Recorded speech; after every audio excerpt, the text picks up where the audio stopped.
बात करें, पहले ही मैं बता दूं कि शिवजी जी हमेशा ही प्रसन्न हो जाते हैं, लेकिन हर किसी का एक फेवरेट मंथ होता है। जिस मंथ में तुम पैदा हुई हो वो तुम्हारा फेवरेट मंथ होगा, या जिसमें लोगों की शादी होती है वो उनका फेवरेट मंथ होता है। किसी को सर्दी अच्छी लगती है, किसी को गर्मी अच्छी लगती है। ऐसे ही हमारे अध्यात्म में, सनातन में महीनों के हिसाब से, हिंदू पंचांग के हिसाब से सावन का महीना महादेव को समर्पित है।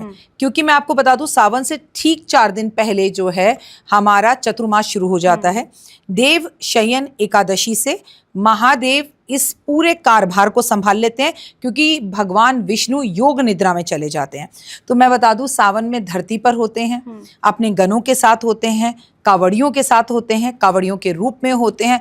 और ओए हुए सावन में जो बहार होती है, पेड़ पौधे प्रकृति, आपको तो मालूम ही है, वो किसी महल में नहीं रहते, वो किसी वैकुंठ में नहीं रहते, वो खुले आसमान में और पहाड़ों के बीच में रहने वाले, कैलाश में रहने वाले मेरे महादेव धरती पर होते हैं सावन के महीने में। और पूरा काल भार उनकी जिम्मेदारी होती है हमें चलाना, इस सृष्टि को चलाना। इसलिए वो जल्दी प्रसन्न होते हैं, क्योंकि वो आपके निकट होते हैं। मैम, सावन, आजकल की जो जनरेशन है वो सावन ही के नाम से सावन को पहचानती है, लेकिन श्रवण मास कहते थे पहले सावन को। तो क्यों श्रवण मास जो है वो सावन बन गया? श्रवण नक्षत्र जो है वो सावन की पूर्णिमा पर होता है, और श्रवण नक्षत्र से सावन का महीना कहा जाता है। अगर आज भी आप गांव देहात जाएं तो वहां के लोग सावन नहीं कहते, बरसा, बादली, या फिर इसको श्रवण मास का महीना कहते हैं। बिल्कुल सही कहा आपने, श्रवण मास के नाम से ही सावन के महीने को जाना जाता है। लेकिन हमारी बॉलीवुड के बिना तो जीवन चलता नहीं है। वो श्रवण मास, सावन सावन सावन के गाने चले, लोकगीत चले, और पिक्चरों में कई गाने आ गए, वो फेमस हो गए, तो वो सावन नाम बिगड़ा हुआ रूप है। क्या सावन सिर्फ शिव जी के लिए है या फिर अन्य देवी देवताओं के लिए भी?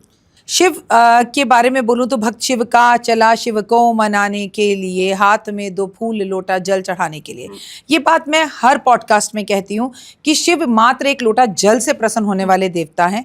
और अगर आपको कहें कि ऐसा कोई भी मंथ नहीं है, ये आप में मेरे में होता है कि मेरे दादाजी को पूछा, चाचा जी को नहीं पूछा, ताया जी को नहीं पूछा, फूफा नाराज हो गए, फूफी नाराज हो गई, ये देवी देवताओं में नहीं है। समस्त सृष्टि का पालन करता सारे देवी देवताओं में एकता है, और सभी देवी देवताओं के लिए खास है।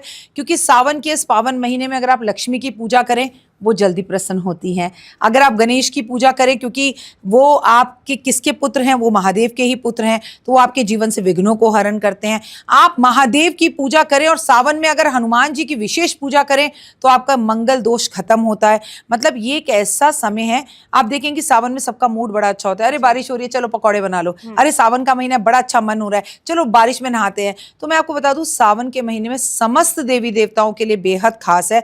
इस टाइम पे गंगा के किनारे पर जाके स्नान करना, क्योंकि चतुर्मास का पहला महीना है, और इस टाइम पर आप किसी भी देवी देवता की पूजा आराधना अर्चना करते हो तो सावन में कई करोड़ गुना फल मिलता है। एक नॉर्मली नदी में नहाना, गंगा जी में नहाना बड़ा ही पावन कार्य है, लेकिन सावन में नहाना बहुत ज्यादा जबरदस्त है। तो अब गंगा जी महादेव के जड़ों से निकलती हैं। गौरी पुत्र गणेश मनाऊं सबसे पहले, तो वो उनके पहले पुत्र हैं। हम शक्ति की पूजा करते हैं तो वो उनकी पत्नी है। तो आप देखो तो पूरी सृष्टि जो है ना रचकर, वो महादेव के अंदर ही है। आपने कभी सुना है किसी और देव को कहा गया हो महाविष्णु, महागणेश, कहा गया हो महालक्ष्मी? महालक्ष्मी को तो हम फिर भी महालक्ष्मी कहते हैं, लेकिन देवों में जो है महादेव ही सबसे बड़े महादेव हैं। इन्हीं के आगे महा लगाया गया है।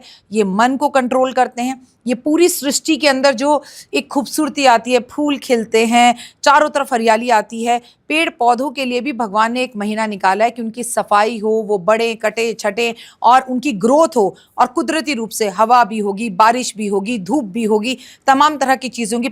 ज़मीनों में पानी भर जाता है, ज़मीनों के अंदर जो जीव जंतु रहते हैं वो भी धरती पर आ जाते हैं महादेव के साथ। क्या बनाने के लिए? सावन का पावन महीना बनाने के लिए। तो बेटा ये सभी के लिए बहुत अच्छा है, मानवों के लिए बहुत अच्छा है, क्योंकि भगवान ने ये 4 महीने दिए कि पुण्य का काम कर। मैं आपको बता दूं, सावन में कभी शादी नहीं होती, तो भगवान कहता है अध्यात्म की तरफ जुड़ो, अध्यात्म से जुड़ो तो आपको फल मिलेगा। तो इससे पवित्र ये 4 महीने जो है ना, वो माइंड ब्लोइंग है, सबसे खूबसूरत है, और भगवान के करीब जाने के और अच्छे कर्म करने का सावन से बेहतर कोई महीना नहीं।